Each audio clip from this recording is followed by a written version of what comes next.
अगर हमारी सीटें छीन के तो दे दी गई, पीपीएलएन या पीपल्स पार्टी में बांट दी गई, अगर ये गबन जो है गैर कानूनी गबन वो अगर हो गया तो फिर हम जरूर सुप्रीम कोर्ट जाएंगे। जो रिजर्व सीट्स का मामला है, विमेन सीट्स और माइनॉरिटी सीट्स, उसकी समाअत इलेक्शन पाकिस्तान में हुई, बहस खत्म हो गई है दोनों साइड से।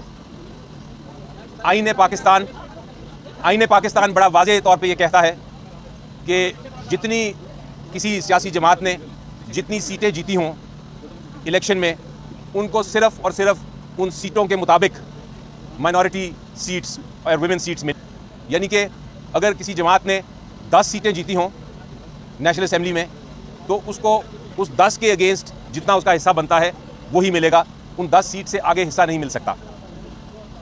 आज अजीबोगरीब बात देखी, बहुत ही अजीबोगरीब बात देखी, जिस पे मुझे बहुत अफसोस भी हुआ। अफसोस इसलिए हुआ कि हमारी जो सियासी जमातें हैं वो जमहूरियत की तो बात ज़रूर करती हैं, लेकिन जब मौका मिले तो किसी और के हिस्से पे गबन करने की कोशिश करती हैं।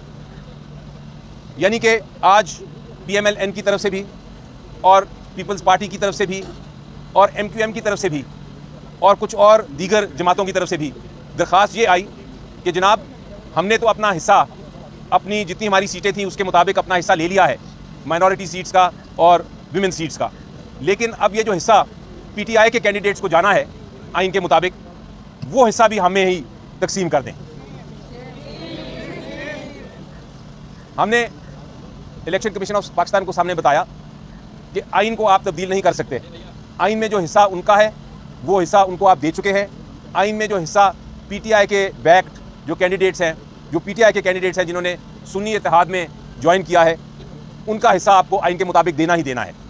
हमने ये भी कहा कि आप ये खाली भी नहीं छोड़ सकते, क्योंकि जो विमेन माइनॉरिटी इनके जो हिस्से हैं, इनके जो कैंडिडेट्स हैं, ये कोई खैरात नहीं है, ये आइनी हक है। ये विमेन का भी रिप्रेजेंटेशन का आइनी हक है और माइनॉरिटीज़ का भी, कि वो अपना जब वोटिंग आए प्रेसिडेंट के लिए इलेक्शन के लिए, सेनेट के इलेक्शन के लिए, प्राइम मिनिस्टर के इलेक्शन के लिए, चीफ मिनिस्टर्स के इलेक्शन के लिए, स्पीकर या डिप्टी स्पीकर के इलेक्शन के लिए, तो अपना वोट का हक इस्तेमाल कर सकें। तो इलेक्शन कमीशन ऑफ पाकिस्तान को हमने कहा आप ये भी नहीं कर सकते कि ये मामला खाली छोड़ दें, आपको ये कैंडिडेट्स जो है ये पीटीआई को देने ही देने हैं। एक बहस की गई कि जनाब, जो सुन्नी इत्तेहाद है ये एक पॉलिटिकल जमात तो है, लेकिन इन्होंने पार्लियामेंट में कोई सीट नहीं जीती, इसको इसलिए इनको जो कैंडिडेट्स ने, पीटीआई के कैंडिडेट्स ने जो उनके साथ अंदर शामिल हुए हैं, उनके शमूलियत के बाद भी उनको ये माइनॉरिटी सीट्स नहीं दी जा सकती और विमेन सीट्स नहीं दी जा सकती।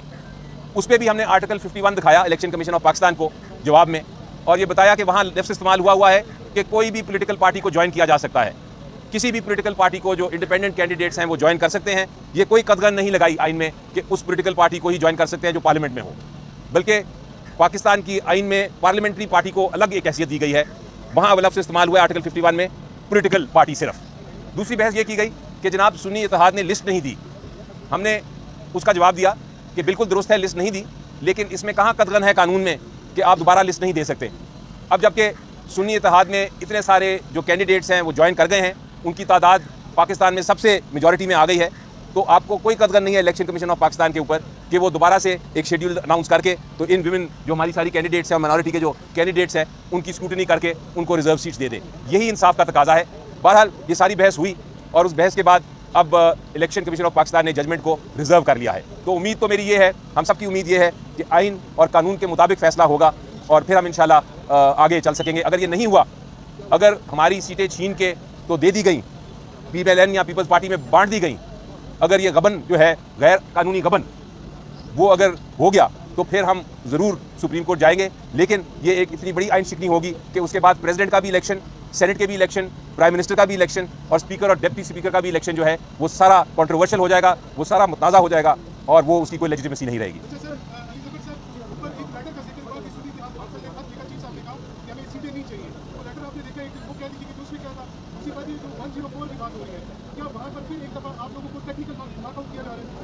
जी देखिए, जहाँ तक वो लेटर का ताल्लुक है, वो जो ख़त है वो दिखाया तो नहीं, मैंने मांगा था इलेक्शन कमीशन से, लेकिन जो अब इत्तला मिली है वो ख़त असल में 206 सेक्शन के तहत था।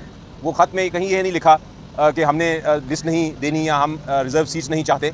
वो लेटर तो एक 206 के रिप्लाई में था, जहाँ एक रूटीन का लेटर लिखा था इलेक्शन कमीशन ने कि जनाब आप अपनी बताइए कि कौन कौन कैंडिडेट है आपके। तो उस पर उन्होंने कहा कि हम कंटेस्ट नहीं किया इलेक्शन, तो हमें ये ज़रूरत नहीं है बताने की। इसलिए वो लेटर का कोई रेलिवेंसी नहीं है इस केस से। आपने सेक्शन 104 का पूछा, सेक्शन 104 में ये लिखा है कि एक पॉलिटिकल पार्टी को लिस्ट देनी है अपनी जो विमेन सीट्स और माइनॉरिटी सीट्स है, और उस सीट्स के मुताबिक फिर उनका फैसला होगा कि उनको कितनी सीटें मिलनी हैं। लेकिन उसमें ये कहीं नहीं लिखा कि आप अगर एक बार इलेक्शन हो जाए और इलेक्शन के बाद एक पॉलिटिकल पार्टी को जिसे पहले लिस्ट नहीं दी थी मजीद लोग ज्वाइन कर लें तो दोबारा लिस्ट नहीं दे सकते। और उस पर हमने उनको बताया कि ऐसे एग्जांपल्स हैं। एक तो इलेक्शन कमीशन ऑफ पाकिस्तान की जजमेंट है जिसमें बाप के केस में बाप की एक पार्टी थी, उन्होंने भी लिस्टें नहीं दी थी, लेकिन उनको बाद में लिस्ट देने की इजाज़त दी गई। इसी तरह उनको दिखाया कि एक डिवीजन बेंच, एक 2 जजेस का फैसला है लाहौर हाई कोर्ट का, जिसमें उन्होंने कहा है कि ये अगर डिले भी हो जाए फाइल करना तो उसे कोई फ़र्क नहीं पड़ता, क्योंकि आप दोबारा भी फाइल कर सकते हैं, किसी को नुकसान नहीं होता, क्योंकि आपकी सीटें जो है वो ट्रांसफरेबल नहीं है, वो ट्रांसफ़र नहीं हो सकती, वो आप ही को मिलेंगी। तो किसी और पॉलिटिकल पार्टी का हक नहीं है कि वो आपके ऊपर किसी किस्म की क्लेम करे। ये बिल्कुल इस तरह ही है जिस तरह की एक ज़मीन है, वो कोई खाली देखे तो उसके बाद वो ज़मीन पे कब्जा करने की कोशिश करे और कहे कि जनाब ये ज़मीन मेरी है, क्योंकि किसी कोई इसमें नज़र नहीं आ रहा। ये बाकी जो पॉलिटिकल पार्टीज़ हैं वो बिल्कुल इसी तरह ट्रेस पासिंग कर रही हैं। ये बताइएगा, ज़्यादातर वकील तो अपनी संधियों तक पहुंच गए, लेकिन इमरान खान साहब का क्या बनेगा सर? वो जेल के अंदर ही रहेंगे?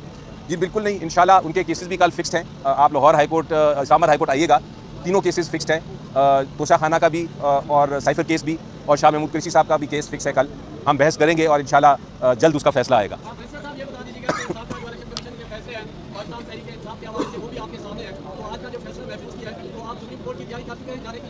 जी बिल्कुल, जो आप एक बड़ा एक इंटरेस्टिंग सवाल पूछ रहे हैं, क्योंकि अगर आप माजी में देखें तो मेरा ख्याल है पिछले साल से जितने फैसले इलेक्शन कमीशन ऑफ पाकिस्तान के आए हैं वो पीटीआई के खिलाफ ही आए हैं और हमें फिर अदालतों में जाना पड़ा है।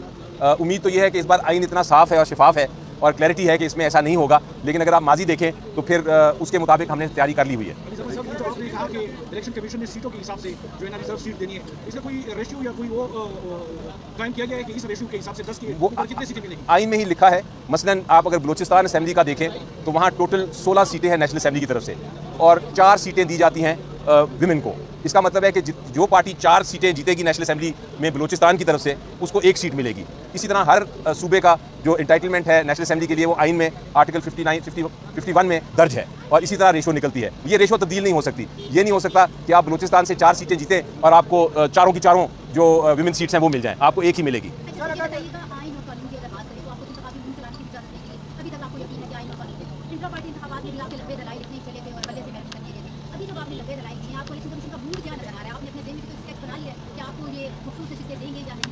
देखिए, जब वकील बहस करता है तो उसको अपनी बहस, अपने दलाइल पे पूरा यकीन होता है और वो भरपूर जोश और जज्बे के साथ और कमिटमेंट के साथ बहस करता है।